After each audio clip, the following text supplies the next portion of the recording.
2014లో ఎట్లా అయితే బీజేపీ యొక్క సపోర్ట్‌తో నరేంద్ర మోడీ యొక్క హవాని కూడా తనకి సపోర్ట్‌గా తీసుకొని చంద్రబాబు నాయుడు ఆ రోజు ఎలక్షన్‌లో గెలిచారో, పవన్ కళ్యాణ్ యొక్క సపోర్ట్‌తో కూడా ఈసారి కూడా నరేంద్ర మోడీ డెఫినెట్‌గా తమతో పాటు కలిసి రావాలని చంద్రబాబు కోరుకుంటున్నారు. అయితే నరేంద్ర మోడీ మాత్రం బ్యాక్ ఎండ్ నుంచి జగన్మోహన్ రెడ్డికి సపోర్ట్ ఇస్తున్నారనే అపవాదు ఉంది, ఆరోపణ ఉంది.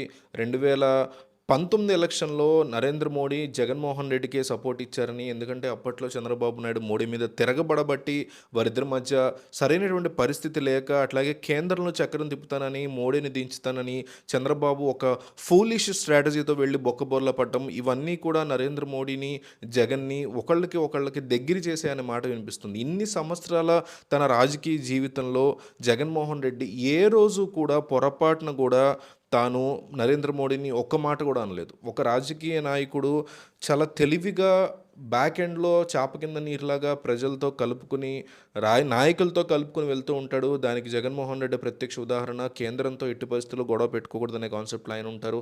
అయితే చంద్రబాబు నాయుడు అట్లా వ్యతిరేకంగా మోడీకి వెళ్తే ఓట్లు పడతాయి అనుకున్నారు. వీళ్ళందరూ ఏం చేసినా ఓట్ల కోసమే. వీళ్ళేదో మన కోసం చేసే ప్రోగ్రామ్స్ కావు ఇవన్నీ.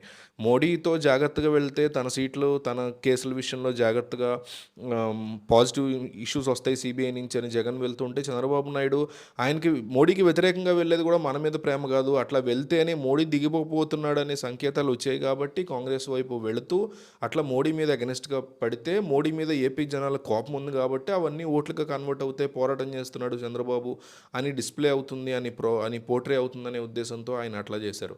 సో వీళ్ళిద్దరూ తమదైన శైలిలో తమదైన కుట్ర రాజకీయాలతో ముందుకెళ్తుంటే చంద్రబాబు బొక్కబోర్ల పడగా జగన్మోహన్ రెడ్డి పాజిటివ్గానే ఉన్నారు. అయితే సక్సెస్ అయ్యారు. అయితే ఇప్పుడు చంద్రబాబు నాయుడుతో ముందుకు వెళ్ళటం కోసం నరేంద్ర మోడీ ఒప్పుకునే పరిస్థితులు కనిపిస్తున్నాయి. ఎందుకంటే కర్ణాటక ఎలక్షన్‌లో ప్రతిపక్షానికి ఓటేసిన జనాలు అదే వేవ్‌ని కంటిన్యూ చేస్తూ, తెలంగాణలో ప్రతిపక్షానికి ఓటేసిన జనాలు అదే వేవ్‌ని కంటిన్యూ చేస్తూ, అటు ఆంధ్రప్రదేశ్‌లో కూడా డెఫినెట్లీ చంద్రబాబు నాయుడు ప్రతిపక్షాలకే ఏపీ జనం ఓటేయబోతున్నారని, మోడీకి ఇంటెలిజెన్స్ రిపోర్ట్స్ వచ్చాయని, తద్వారా ఏపీలో చంద్రబాబు నాయుడికే సపోర్ట్ చేయడానికి సిద్ధపడుతున్నారని, ఇప్పటికే తమ ఎన్డీఏలో ఉన్నటువంటి జనసేన అనే పార్టీ ఏపీలో టీడీపీతో పొత్తులో ఉంది కాబట్టి తాము కూడా ఏపీలో పొత్తు గనక ఏర్పాటు చేసుకోగలిగితే తమకి కూడా ఏపీలో భవిష్యత్తు బాగుంటుందనే ఫీలింగ్లో ఉంది. అయితే దీనికోసం ఒక స్ట్రాంగ్ కండిషన్ పెట్టే అవకాశం ఉంది. ఫర్ ఎగ్జాంపుల్ ఇప్పుడు తెలంగాణ ప్రాంతం చూస్తే సొంతగా అధికారంలోకి వచ్చే పరిస్థితి లేకపోయినా అక్కడ చేతులు కలపాల్సి వస్తే ఎవరు లేరు.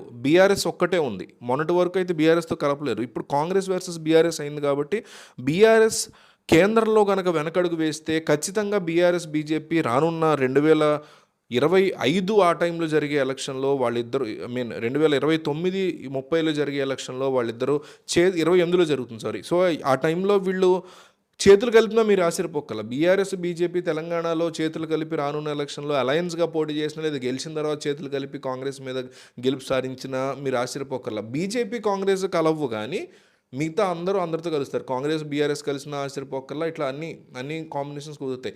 మరి బీజేపీ, కాంగ్రెస్ కలిసిపోతే జనాలు దొరికిపోతారని కలవరు. అంతేగాని ఇది కూడా మన మీద ప్రేమేం కాదు.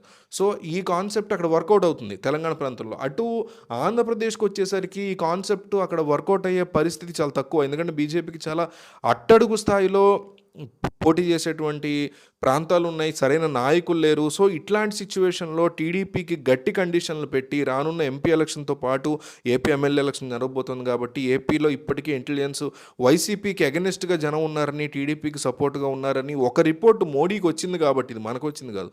సో ఈ రిపోర్ట్ని బేస్ చేసుకుని నరేంద్ర మోడీ కొద్ది రోజుల పాటు స్టడీ చేసిన తర్వాత కనీసం ఏపీలో ఉన్న 25 సీట్లలో 7-8 ఎంపీ సీట్లు కనుక బీజేపీకి ఇస్తే, జనసేనతో సంబంధం లేదు మళ్ళీ, అట్లా ఇస్తే కనుక డెఫినెట్లీ పొత్తులో భాగంగా ముందుకు వస్తామని కండిషన్ పెట్టబోతున్నారని తెలుస్తుంది.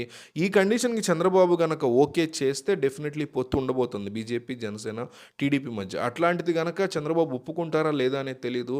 సో ఒక పొలిటికల్గా మీకున్న ఐడియా బట్టి మీరు చెప్పండి, చంద్రబాబు షుడ్ యాక్సెప్ట్ లేదా చంద్రబాబు షుడ్ సే నో? మీరు చెప్పండి కామెంట్లో ఈ విషయం. చంద్రబాబు సే ఎస్ లేదా చంద్రబాబు సే నో అని మీరు కామెంట్లో చెప్పండి. ఎందుకంటే చంద్రబాబు ఎటువంటి నిర్ణయం తీసుకోవాలని ప్రజలు అనుకుంటున్నారనేది తెలిసేలాగా డెఫినెట్లీ మీరు మీ వీడియో చూసి వెళ్ళిపోకుండా డెఫినెట్లీ కింద కామెంట్ చేయండి.